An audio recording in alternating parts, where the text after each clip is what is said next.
las enfermedades de hipersensibilidad, dijimos que las respuestas inmunes deberían defendernos de sustancias extrañas, pero muchas veces estas reacciones son exageradas y entonces va a causar lesión de los tejidos. Esta reacción va a ser de tipo inflamatorio y entonces puede pasar en un momento clínicamente inaparente, pero pueden progresar hasta llevar a la muerte del paciente. Entonces, los antígenos causantes de estas reacciones pueden ser antígenos exógenos, por ejemplo, el polen de las plantas, alimentos, fármacos, microorganismos, otras sustancias químicas. Pueden ser antígenos homólogos o autoantígenos que proceden del propio organismo, o pueden ser antígenos autólogos que proceden de otros sujetos de origen especies, por ejemplo, las transfusiones sanguíneas, los trasplantes. Vamos a quedar ahí entonces. Y entonces, cuando hablamos de la reacción de hipersensibilidad de tipo 1, nos vamos a referir a la reacción también llamada anafilaxia, y que ocurre en individuos que han estado previamente sensibilizados. En todo caso, se va a producir una reacción antígeno-anticuerpo en la superficie de los mastocitos cerebrovasófilos. Esto va a traer consigo de que se produzca una gran cantidad de inmunoglobulina E, que va a intermediar esta reacción y se va a producir la degranulación de los mastocitos siderobasófilos con la liberación de múltiples mediadores químicos de la inflamación, principalmente la histamina. Entonces se libera histamina, también factor quimiotáctico para eosinófilos y para neutrófilos. También se va a liberar serotonina, citocinas, factor activador de plaquetas, y también se va a activar el metabolismo del ácido araquidónico, produciendo principalmente prostaglandina. La inmunoglobulina E se va a formar por un mecanismo que va a ser dependiente de los linfocitos TCD4 positivos, de los factores del complemento C3A-C5A y también de la citocina.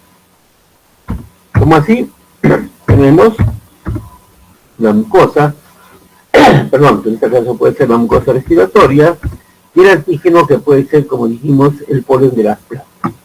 Una vez que entre el antígeno, va a ser reconocido por una célula presentadora de antígenos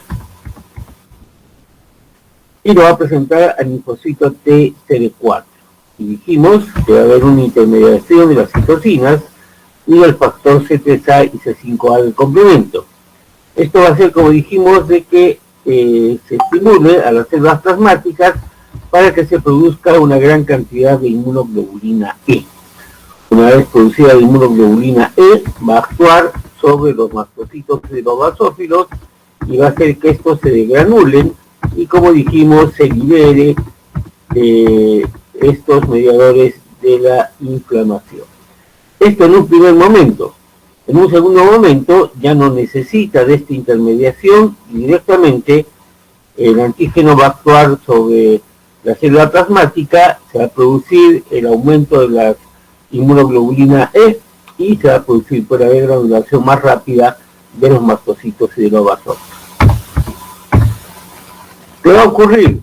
Entonces, como consecuencia de todo esto, va a haber una mayor cantidad de neutrófilos y eosinófilos que van a ser atraídos al foco de la inflamación o al foco de la reacción. Se va a estimular, como dijimos, la síntesis de mayor cantidad de inmunoglobulina E. Se va a estimular también la proliferación de mastocitos. Consecuentemente va a aumentar la hematopoiesis. Hablamos de dos tipos de anafilaxia. La anafilaxia local, que es la llamada atopia o atopía, y la anafilaxia sistémica. Cuando hablamos de la anafilaxia local o atopía, entonces esto se da lugar en pacientes que, como dijimos, están previamente sensibilizados y donde hay una predisposición para la síntesis de una gran cantidad de inmunoglobulina E específica. Como dijimos, más de la mitad de los pacientes tienen una historia familiar de cuadros alérgicos y el cuadro clínico depende pues de la puerta de entrada del antígeno. Por ejemplo, si la puerta de entrada es la piel, hablamos de la dermatitis alérgica. Si la puerta de entrada es la vía respiratoria, la nariz, hablamos de una rinitis alérgica, del asma bronquial, de la fiebre de heno.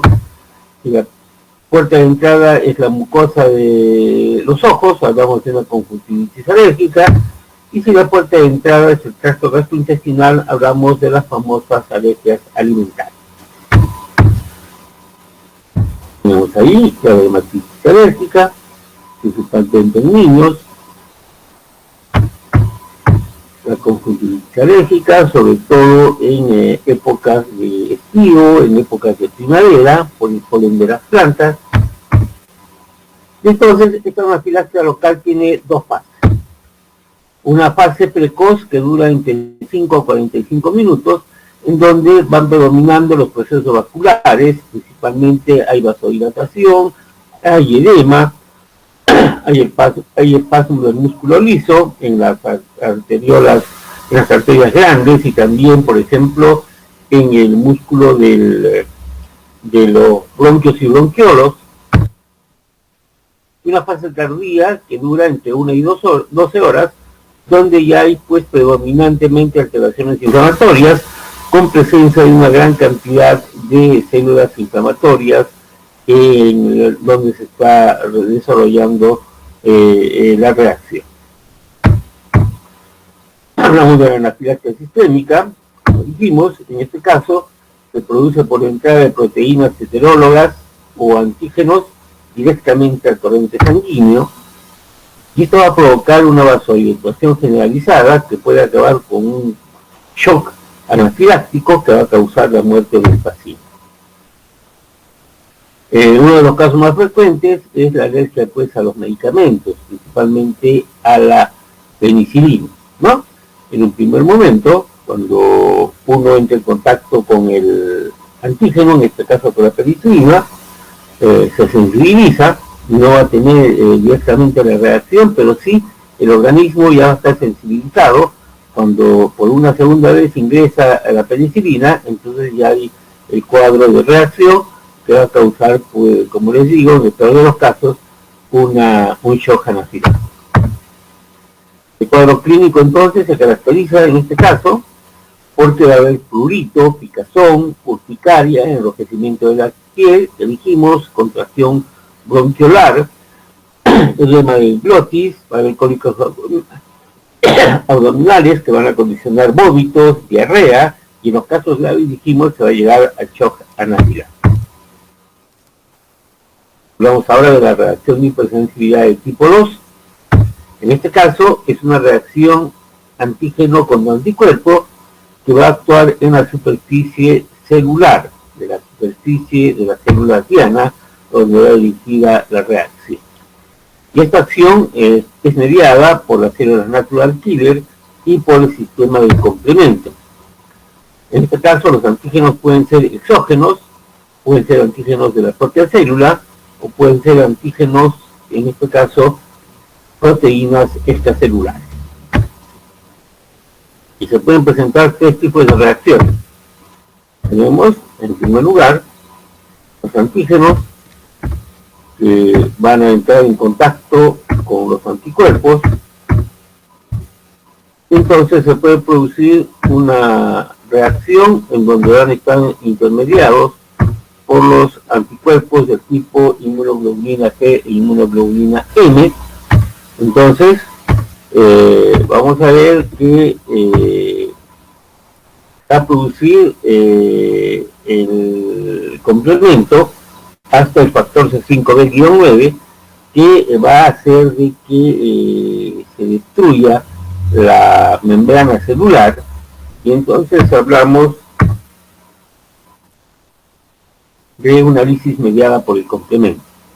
O si no, como vemos, van a participar también, en este caso, los anticuerpos de tipo inmunoglobulina G, y vamos a tener la presencia de macrófagos, de células natural killer, de polimorfos nucleados neutrófilos, y entonces hablamos de una citotoxicidad mediada por anticuerpos. O en otros casos va a haber el bloqueo de receptores Por ejemplo, en la placa neuromotora, vamos a ver que el receptor de la acetilcolina va a ser bloqueado, en este caso por los anticuerpos. Entonces hablamos de un bloqueo de receptor. Entonces, cuando hablamos de la lisis celular mediada por el complemento, la célula sobre la cual ocurre la reacción va a sufrir daño directo y se va a lisar. Como dijimos, los anticuerpos presentes son de tipo inmunoglobulina G e inmunoglobulina M. Se va a activar el sistema del complemento hasta que forme el factor C5b-9. Este factor C5b-9, llamado también complejo de ataque de membrana, va a agujerear o va a formar canales iónicos en la membrana celular, lo que va a inducir su destrucción y su lisis. Enfermedades de este tipo tenemos, por ejemplo, la enfermedad hemolítica del recién nacido, o llamada eritroblastosis fetal, anemia hemolítica, agranulocitosis, trombocitopenia. Por ejemplo, en la enfermedad hemolítica del recién nacido, tiene que ver con que una madre embarazada, el feto, en este caso, tiene un grupo sanguíneo diferente al de la madre, que puede ser un grupo sanguíneo positivo y la madre de repente un grupo sanguíneo negativo. Y entonces, cuando ocurre, avanza el embarazo, más o menos en las últimas semanas, sangre a través de la placenta van a pasar los anticuerpos de la madre y van a tratar de destruir a los glóbulos rojos del recién nacido. Entonces hay que terminar el embarazo por una cesárea y hay que hacer un recambio total de la sangre de este recién nacido, ¿no? Sino con un grupo compatible con el de la madre, si no va a causar la muerte pues, del recién. Hablamos de la citotoxicidad mediada por anticuerpos. En este caso, hay presencia de receptores de anticuerpos, generalmente tipo inmunoglobulina G, para macrófagos, para células natural killer, y como dijimos, para polimorfonucleados neutrófilos, que van a actuar sobre la superficie del celular, van a destruir a la célula y también la van a fagocitar. Este tipo de reacciones se observa, por ejemplo, en las tiroiditis linfocitarias, en la reacción frente a los parásitos, y también, como ya lo describieron sus compañeros, en el rechazo agudo humoral de los trasplantes. Tenemos ahí la tiroiditis de Hashimoto, hay destrucción de los folículos tiroideos y se forman conglomerados de linfocitos que simulan pues la presencia de folículos linfóticos.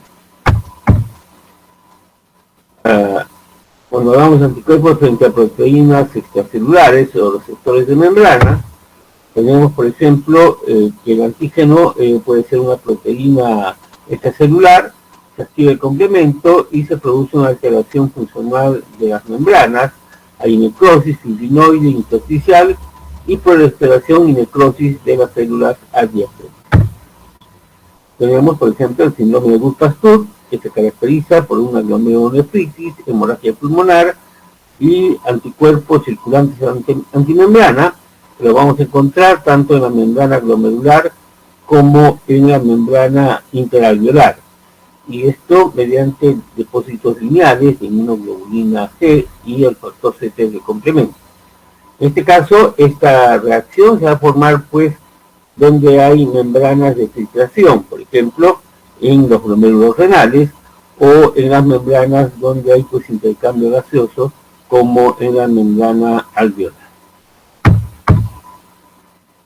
Tenemos ahí, por ejemplo, en el glomérulo renal, mediante la microscopía de inmunofluorescencia, cómo se ve el engrosamiento de la membrana de filtración glomerular, lo que indica pues que hay una glomerulonefritis. Hablamos de la miastenia gravis, en este caso los receptores de acetilcolina en las placas neuromotoras van a ser neutralizados, como ya lo vimos, o en otros casos los receptores para la hormona, ¿cómo se llama?, estimuladora de la tiroides, va a hacer de que se estimule y se produzca la enfermedad de Graves-Zachow con el crecimiento pues de esta glándola. tenemos allí, la myasthenia gravis, como